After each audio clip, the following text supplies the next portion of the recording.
They say it's very bad to steal Joe Boo's run. At this point, it can't get much worse than what it is. Although, there's two ways to look at where we are right now. We've had two camps. It seems like with the Dallas Cowboys, no matter what happens, there's always a side. Either you like Tony Romo or you want to get rid of Tony Romo. You like Dak Prescott or you hate Dak Prescott. You want to tank? No, you want to win the division. We can never have agreement. So those who are out there saying, just tank the season, you should be happy right now. Because it's not like tanking is something you control. At least at this point. At least if we're playing the way we are playing tonight. If you're on the side that says, I want to win, I don't care about next year, I might not be here next year, I want to worry about this year.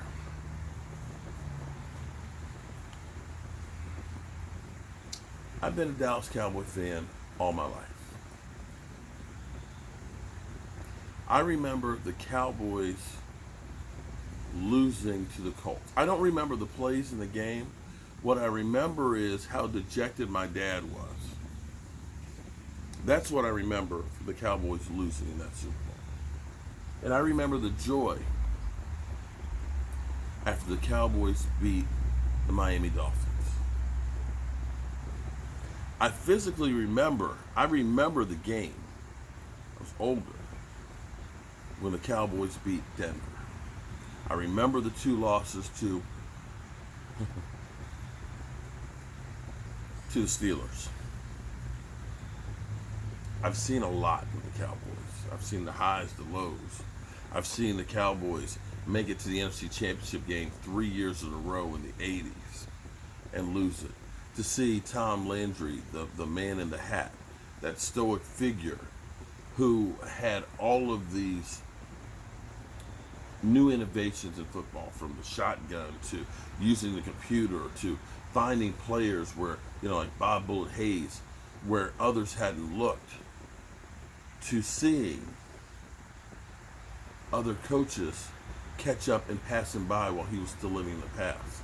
And it was painful seeing those teams disintegrate from being great to just being bad. I saw the rebirth with Jimmy Johnson. I saw those Dave Campo years, those 3, 5, and 11 seasons, and Bill Parcells picking up the pieces, and Wade Phillips and Jason Garrett. I've seen it all. But I've never seen some of the things I saw today. You saw when Jalen Smith got that interception. The excitement on the defense. They were feeling good. You saw Jalen Smith actually flying around at the ball. Not just flying around doing the swipe, but actually flying around and actually hitting people and them going the other way. The momentum was taken away from the play calling and the coaching. Now, I don't know, maybe this is Jerry Jones called downstairs and said, hey, we don't want to win. We want to look at this from the lens of the big picture. Beating Washington now hurts our chances of getting a lot of talent next year. I can understand that concept and idea, and if that was the case, okay, then that makes sense. But you have to look at this from, understand this. I know the team has lost great players. Dak Prescott, Pro Bowl. Tyron Smith, All Pro. Now Zach Martin. Lyle Collins, a guy that should have been a Pro Bowler. Travis Frederick, okay? We've played Terrence Steele, okay? Terrence Steele. Some people are asking me, who's worse, Chaz Green or Terrence Steele? And I'm like, you got a coin? I understand getting beat by not having the horses in the race. There's no shame to understanding that team's got better talent than you, and they just beat us up because we physically cannot compete. I understand that, and I can appreciate that. But when your coach, and understand a coach's job is to put you in positions to succeed. Put you in positions to succeed. Make sure you are prepared for everything. Understand that we're going to make a game plan that's going to give you advantages. We got sold this whole bill of goods about analytics with the Cowboys. Oh yeah, I've been studying my analytics. You're going to see a team that's going to know the odds of success. Did analytics tell you on 4th down and 10 to fake punt it when you're only down by 4 and your defense is playing well? Did analytics tell you to do that? Did analytics tell you to go for it on 4th down on your 20-something for 6 yards and then throw a pass? Now, it could have been pass interference. Actually, it was a 35-yard line. Sorry, 35-yard line, and then we got the unnecessary roughness on it, which took it down to the 19. Let me make sure I get my facts right, because somebody will call it on me and say, oh, you're lying. But did analytics tell you to do that? Because to me, I guess it's a great momentum, booster if you get it. But it's kind of early in the game for that, isn't it? And in the end, I don't blame the players because you lost the team. The defense in the 4th quarter, they gave up. They knew it's over. Ain't shit we can do. I'm going to make sure I don't get injured on this shit sandwich.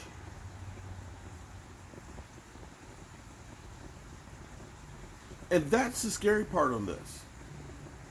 I was on the side of saying, you know what, it would be good to build some momentum going towards the end of the year. Because if Mike McCarthy is the guy you deem the guy that you want, just looking bad and pathetic and rolling over and die, that doesn't make me hungry in the offseason to come back knowing that this guy who just led us to a 2-14 season or whatever it'll be, 3-13 or maybe 4-12 season, I'm not thinking that this is the guy. But if after having all these injuries, we start playing together and start getting some momentum and start feeling good, then maybe I believe in it and that becomes contagious.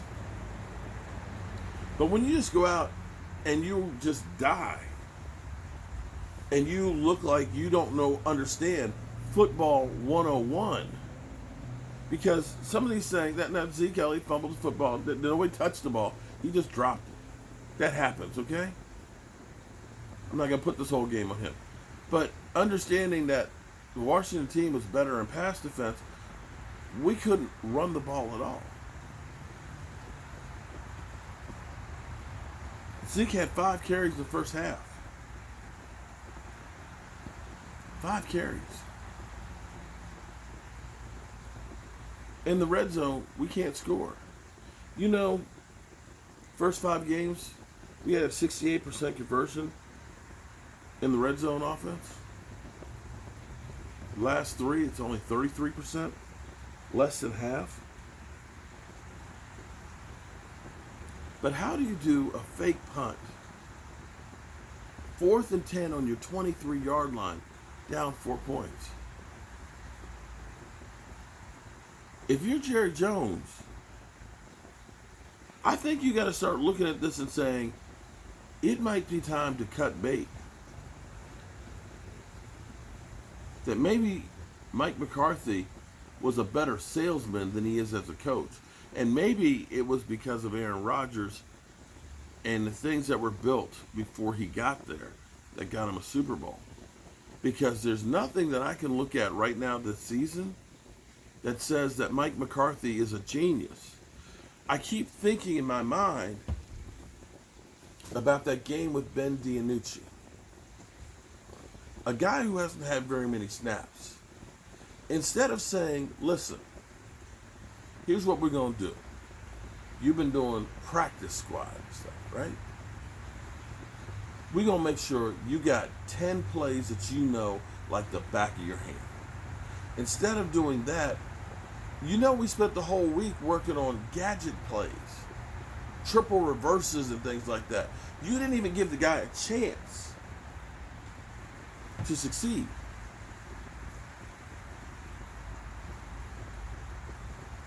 And I look at this, and as many times as we've done fake punts, gone forward on fourth downs, and even when we got a drive down there, we did 3 screen passes.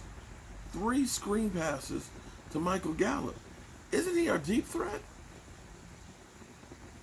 Why are you doing screen passes to him? They never worked. Not one of them. That guy's a stud. Get him downfield. Throw the ball to him. This you got to look at and say, what the hell's going on around here with Mike McCarthy and the play calling? It's atrocious. And Mike McCarthy, I understand you don't have the talent, but it's apparent that Tony Romo and Dak Prescott are the same guy, and they covered up for mistakes made by others on this team and willed them to win. And now that you don't have them, this is just like 2015 when we realized that Jason Garrett couldn't coach without his stud quarterback. That's what it is.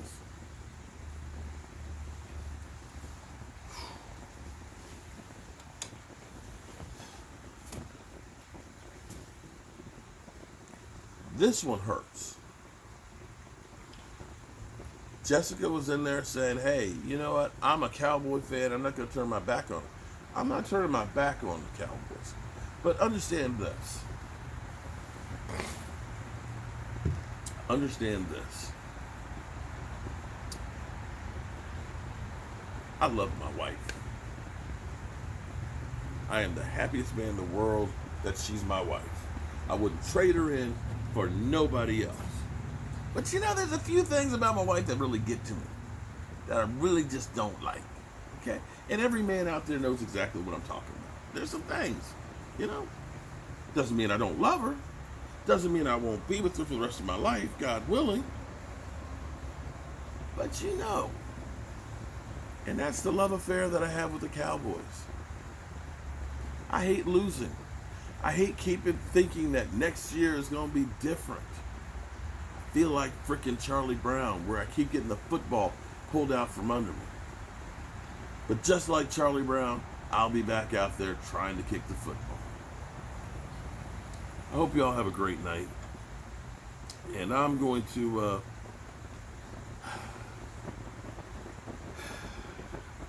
go eat me some more of my mama's pie. See if that makes me feel better. And I got to get out of here early in the morning. So I'm going to sleep on it. Have a good night, y'all.